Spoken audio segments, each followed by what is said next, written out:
నమస్కారం, welcome to I dream. నేను మీ ఝాన్సీ. అయితే వేరుశనగలు పూర్వకాలం నుంచి అంటే పాతకాలం నుంచి కూడా వేరుశనగలను మనం చాలా రకాలుగా యూస్ చేస్తూ ఉంటాం. పచ్చళ్ళుగా చేసుకుంటారు, ఫ్రై చేసుకొని తింటూ ఉంటారు, నానబెట్టుకొని తింటూ ఉంటారు. మరి ఆయుర్వేద పరంగా వేరుశనగకు ఉన్న ప్రాముఖ్యత ఏంటి? వేరుశనగ మనం తీసుకోవడం వల్ల మనకి ఎలాంటి ఆరోగ్య ప్రయోజనాలు కలుగుతాయి?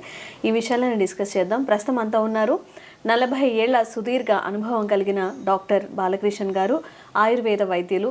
నమస్కారం అండి. నమస్కారం అమ్మా, ఎలా ఉన్నారు? బాగున్నాను, మీరు బాగున్నారా? అయితే ఈ మధ్యకాలంలో సొంత వైద్యాలు అనేవి చాలా ఎక్కువగా పెరిగిపోయాయి. ఒక యూట్యూబ్లో చూడడం కానివ్వండి, ఎక్కడైనా ఒక చిన్న వీడియో చూసేసి అవన్నీ ఫాలో అవుతున్నారు. ఈ మధ్యకాలంలో వేరుశనగల్ని విరివిగా తీసుకునే వాళ్ళు ఉన్నారు, దానివల్ల ఫ్యాట్ వస్తుంది, ఇది ఫ్యాట్ కంటెంట్ అని అవాయిడ్ చేసే వాళ్ళు ఉన్నారు. మనం ఏదైనా ఎలా తీసుకుంటే మంచిది? లిమిటెడ్గా తీసుకుంటే మంచిదా, డైలీ తీసుకుంటే మంచిదా, ఎలా యూస్ చేస్తే మంచి ఆరోగ్యకరమైన ప్రయోజనాలు ఉంటాయి? వేరుశనగలు ఏదైతే ఉందో పూర్వకాలం నుంచి తీసుకునే వాళ్ళమని మీరు చెప్పారు, కరెక్ట్. ఎలా తీసుకునే వాళ్ళం? ఉడకబెట్టి తినేవాళ్ళం, లేదా నిప్పుల పైన కాల్చి పేనం పైన వేయించుకొని తినేవాళ్ళం. వారంకి ఒకసారి, 3-4 డేస్కి ఒకసారి. వేరుశనగల సీజన్ వర్షాకాలంలో పచ్చి వస్తాయి, కొత్త పల్లీలు వస్తాయి, దసరా ముందర. మళ్ళీ తర్వాత వేసవిలో వస్తాయి. వేసవి కన్నా దసరా ముందు వచ్చే పల్లీలు చాలా బలిష్టంగా ఉంటాయి వాస్తవానికి. సో పచ్చివి అలాగే తినడం, కొంతమంది పచ్చివి అలాగే తింటుంటాం, చేల్లో నుంచి తెప్పేసుకొని తినేవాళ్ళం మేము చిన్నప్పుడు. లేదా అలాగే తీసుకొచ్చేసి కాల్చేసి పొట్టుతో పాటు కాల్చేసి తినడం, ఇవి చేసేవాళ్ళం. అలా చేయడం వల్ల చాలా ప్రయోజనాలు ఉన్నాయి. అందులో పిండి పదార్థాలని, చాలా రకాల పోషక విలువలు ఉన్నాయి, ఐరన్ కంటెంట్ ఉంది, చాలా బలిష్టమైనటువంటి ఆహారం అని చెప్పచ్చు. ఎముకలకి బలం చేకూరుతుంది, ముఖ్యంగా బ్రెయిన్కి బలం చేకూరుతుంది, గుండెకి బలం చేకూరుతుంది. ఇలా ఎంతో ఇతోధికంగా దానివల్ల లాభాలు ఉన్నాయి. అలా అని చెప్పేసి పూర్వకాలంలో చెప్పేవాళ్ళం, ఏం తెలియనప్పుడు కూడా పల్లీలు కాల్చుకొని తినేవాళ్ళం అంతే పూర్వంలో. కానీ ఇప్పుడు వేరుశనగలు తినడం వల్లనే గుండెలో ఫ్యాట్ పెరిగిపోతుంది, గుండెకి మంచిది కాదు అని చెప్తున్నారు, అక్కడక్కడ అంటున్నారు. కానీ అలా తినేవాళ్ళం. తింటే దానికి ఒక లిమిటేషన్స్ ఉంటాయి. ఏంటంటే పల్లి తిన్న తర్వాత, పల్లికాయలు తిన్న తర్వాత అప్పుడు ఏంటి, నిప్పులో వేసి కాల్చి తినడం, లేదా పేనం పైన వేయించుకొని తినడం, ఉడకబెట్టి తినడం చేసేవాళ్ళం. ఎప్పుడైతే పల్లీలు తింటామో, గుప్పెడు తింటాము సహజంగా, దానికి చాలా పెద్ద క్రేజ్ ఉంది. సినిమా హాల్లో కానీ అక్కడక్కడ కానీ పల్లి అని అమ్ముతూ ఉంటారు స్టేషన్లో. ఇప్పటికీ నౌ ప్రెసెంట్ ఈజ్ దేర్, పల్లి ఇప్పుడు అమ్ముతుంటారు. సో పల్లీకి ఉన్న క్రేజ్ అంతా ఇంత కాదని చెప్పచ్చు. అంత క్రేజ్ ఉన్న పల్లికి మరి అంతే ఎత్తున ప్రయోజనాలు కూడా ఉన్నాయి, చెప్పచ్చు అది కూడా. అలా పల్లీలు తీసుకున్నప్పుడు వెంటనే నీళ్లు తాగకూడదు. పల్లి తిన్న తర్వాత ఏదైనా ఒక ఆహారం తీసుకున్నాక నీళ్లు తాగడం పరిపాటి. కానీ ఎప్పుడైతే పల్లీలు వేయించి తీసుకోవడం, లేదా ఇంకో రకంగా తీసుకోవడం వల్ల దాని తర్వాత వెంటనే నీళ్లు తాగకూడదు. డైరెక్ట్గా పల్లి తీసుకున్నప్పుడు ఏం చేయాలి? పూర్వంలో ఏం తెలియని కాలం కాస్త బెల్లం తినండి అని చెప్పేవాళ్ళు, బెల్లం ఇచ్చేవాళ్ళు. మేము పల్లి తిన్న తర్వాత కొంత బెల్లం ముక్కి ఇచ్చేవాళ్ళు, తిన్నాక కాసేపటికి నీళ్లు తాగేవాళ్ళు. ఆ వెంటనే నీళ్లు తాగడం, ఇతరత్రా చేయడం వల్ల పైత్యం చేస్తుంది అని చెప్పేవాళ్ళు. అంటే వికటిస్తుంది, దానివల్ల కొంత కొన్ని దురదృష్టకరమైన లక్షణాలు కనిపిస్తాయని చెప్పేసి, దుష్ఫలితాలు కల్పిస్తాయని చెప్పేసి దాని అంతరార్థం అన్నమాట. తెలియకపోయినా అప్పుడు చెప్పేవాళ్ళు, బాగుంటుంది ఇలా చేయండి అని చెప్పేవారు. అలా చేసేవాళ్ళం అంతే. ఇప్పుడు ఏమైంది, ప్రతి దాంట్లో పల్లీలు వేస్తున్నారు.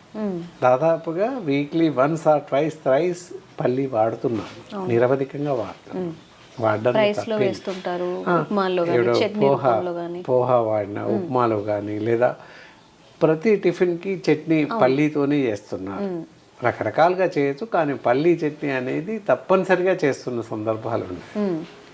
ఇంతకు పూర్వకాలంలో నేను చెప్పినట్టుగా జస్ట్ ఎప్పుడో అప్పుడు ఆల్టర్నేట్గా కాల్చుకొని తినడము, సీజన్స్ అప్పుడు, దసరా ముందర లేదా వేసవి కాలంలో ఇలా పల్లీలు వస్తే అవి వచ్చినప్పుడు ఎక్కువగా వేయించుకొని తినేవాళ్ళం. లేదా పూర్వకాలంలో ఏ జాతరకు వెళ్తాను, ఏ సినిమాకి వెళ్తాను, సర్కస్కి వెళ్తాను, అక్కడ పల్లీలు కొనుక్కొని తినేవాళ్ళం కాల్చినవి. అలా ఆ విధంగా దానికి ఉన్న ప్రయోజనాలు మనం తీసుకునే వాళ్ళం, అది తినేవాళ్ళం. తర్వాత ఉప్పు కారం, చిల్లీ పౌడర్ లేదా సాల్ట్ వేసి, ఇప్పుడు నవడేస్ ఇప్పుడు కూడా దొరుకుతున్నాయి మసాలా పీనట్స్ అని చెప్పేసి, అలా కూడా తింటాం. ఎలా తిన్నా దాని యొక్క ప్రయోజనం మాత్రం తగ్గదు అని చెప్పచ్చు. అలా కాకుండా మరీ ఎక్కువగా తీసుకోవడం అంత సబబు కాదు. ఈ మధ్య ఏం చేస్తున్నారు, పీనట్ బటర్ అని చెప్పేసి ఫేస్ట్ చేసి డబ్బాలలో పెట్టేసి అమ్ముతున్నారు. సో అలా చేసింది తినకపోవడం శ్రేయస్కరం కాదు, తినకపోవడమే చాలా మంచిది. ఫ్రెష్గా పల్లీలు దొరుకుతున్నప్పుడు పల్లీల ఫేస్ట్ చేసి దాచిపెట్టుకొని తినాల్సిన అవసరం లేదే, దొరక్కపోతే అవసరం అప్పుడు. సో విరివిగా లభిస్తుంది, పల్లీ అనేది దొరుకుతుంది మార్కెట్లో ఎవ్రీడే. ప్రతి ఇంట్లో పల్లీలు స్టాక్ ఉంటాయి. ప్రతి బ్రేక్ఫాస్ట్కి పల్లీతో తయారు చేసిన చట్నీయే తింటుంటాం. దోశ అవని, ఇడ్లీ అవని, ఇంకేదైనావని దాదాపు అన్ని టిఫిన్స్లో చట్నీ తప్పకుండా ఉంటుంది, పల్లీ chutney. Other than more than curries ఉన్నా, సాంబార్ ఉన్నా, ఏదున్నా చట్నీ మాత్రం ఉంటుంది. సో ఆ విధంగా విరివిగా వాడుతున్నాం అని చెప్పచ్చు. అలా కాక మీరు ఇంకో క్వశ్చన్ అడిగారు, గుండె జబ్బులు గురించి. మరి పల్లీలు తినడం వల్ల లేదా పల్లి నూనె వాడటం వల్ల ఫ్యాట్స్ పెరిగిపోతున్నాయని చెప్పేసి చాలామంది బెంబేలు పడిపోతున్నారు. చాలామంది అడుగుతున్నారు, శ్రోతలు అడుగుతున్నారు, మా దగ్గర పేషెంట్స్ కూడా అడుగుతూ ఉంటారు, సార్ పల్లి తినడం వల్ల కొవ్వు పెరుగుతుందట, గుండె జబ్బులు వస్తాయంట కదా అని అడుగుతుంటారు.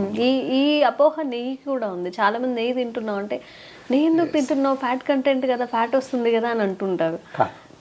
ఇక్కడ ఒకటి గమనించాలి, ఏదైతే వేరుశనగ విత్తనాలు కానివ్వండి, నూనె కానివ్వండి, వాడడం వల్ల ఎలాంటి ప్రమాదం లేదు. గుండె జబ్బు వస్తుంది అని చెప్పడం కానీ, ఫ్యాట్ పెరుగుతుంది అని చెప్పడం కానీ, బరువు పెరుగుతుంది అని చెప్పడం కానీ ఏ మాత్రం నిజం లేదు, అపోహ మాత్రమే అని చెప్పచ్చు. ఓకే. ఎందువల్ల అంటే అందులో పల్లీల్లో, వేరుశనగల్లో సాల్యుబుల్ ఫ్యాట్స్ ఉంటాయి, సాల్యుబుల్ ఫ్యాట్స్ ఉంటాయి. నువ్వుల్లో కూడా సాల్యుబుల్ ఫ్యాట్స్ ఉంటాయి. సో అందువల్ల నువ్వులు, పల్లీలు వాడడం వల్ల ఎలాంటి ప్రమాదం లేదు. నువ్వుల నూనెను కూడా కూరల్లోకి యూజ్ చేసుకోవచ్చు, వాడచ్చు. పూర్వం పల్లి నూనె కన్నా ముందుగా నువ్వుల నూనె వాడేవాళ్ళం వంటల్లో. దాని కాస్ట్ పెరిగి లేదా పంట దిగుబడి లేక, ఇప్పుడు పర్వాలేదు, లేక నువ్వుల నూనె వాడడం ఆపేశాం. ఎక్కువ మట్టుకు వేరుశనగ నూనె అందరికీ తెలుసు. అసలు షాప్కి వెళ్ళి మంచి నూనె అంటే వేరుశనగ నూనె ఇచ్చేవాళ్ళు. అంతే, వేరుశనగ నూనె వంటలో విరివిగా వాడేవాళ్ళం. అంతటా దాదాపుగా సౌత్ ఇండియా మొత్తం పల్లి నూనె వాడేవాళ్ళం, ఎక్సెప్ట్ కేరళ తప్ప. వాళ్ళు ఎక్కువ కొబ్బరి నూనె యూజ్ చేస్తుంటారు. ఓన్లీ కేరళలోనే, ఇంకెక్కడ వాడరు. Only in Kerala they can use, those peoples are use only coconut oil, అక్కడ వాడతారు. అంతే తప్ప ఇంకెక్కడ ప్రపంచం మొత్తంలో ఎక్కడ వాడరు అది చెప్పచ్చు. అదేంటంటే కొన్ని ప్రదేశాలను బట్టి ఆహార నియమాలు ఉంటాయి. యూరోపియన్ కంట్రీస్, ఐస్లాండ్, స్కాట్లాండ్ అటు వెళ్ళినట్లయితే వైన్ తాగుతారు, వైన్ తాగితేనే బ్రతుకుతారు. మనం ఇక్కడ వైన్ తాగితే చనిపోతాం, జబ్బులు వస్తాయి. అదే తేడా అనమాట. సేమ్ అలాగే తిండి విషయంలో కూడా అమెరికన్స్ అటువైపు, దక్షిణ అమెరికా, యుఎస్, సౌత్ అమెరికా అటువైపు వెళ్ళినట్టయితే ఆలివ్ ఆయిల్ వాడతారు వాళ్ళు వంటల్లో. ఇండియాలో కూడా నార్త్ ఇండియా పైకి వెళ్ళినట్టయితే ఆవ నూనె, పల్లి నూనె ఇవి వాడతారు.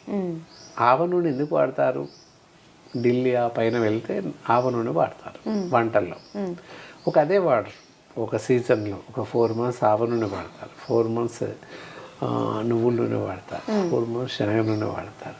3 రకాల నూనెలు వాడతారు అక్కడ. ఈ నూనెలు కూడా లాంగ్ టైం మనం సంవత్సరాల తరబడి ఒకటే ఆయిల్ వాడడం కూడా మంచిది కాదు అంటారా? అలా ఏం లేదు. ఇందాక నార్త్ ఇండియాలో ఎందుకు వాడతారు అంటే అక్కడ అంతా చలి ప్రదేశం. వెగరైజ్ మధ్యప్రదేశ్ నుంచి ఆ పైకి వెళ్ళిపోతూ ఉంటే భోపాల్ తర్వాత మధుర అంతా, ఆగ్రా ఏరియా అంతా చలి ప్రదేశం, ఎక్కువగా చలి ఉంటుంది.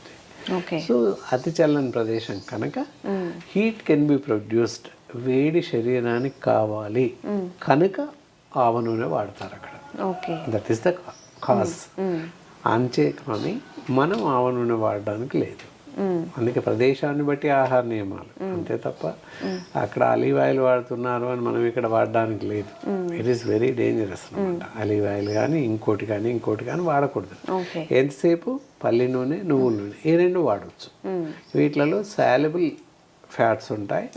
వేరే నూనెలో కొబ్బరి నూనె కానీ ఇతరత్ర వేరే నూనెలు ఏదైనా వాడితే వాటిలో అన్సాచురేటెడ్ ఫ్యాట్స్ ఉంటాయి.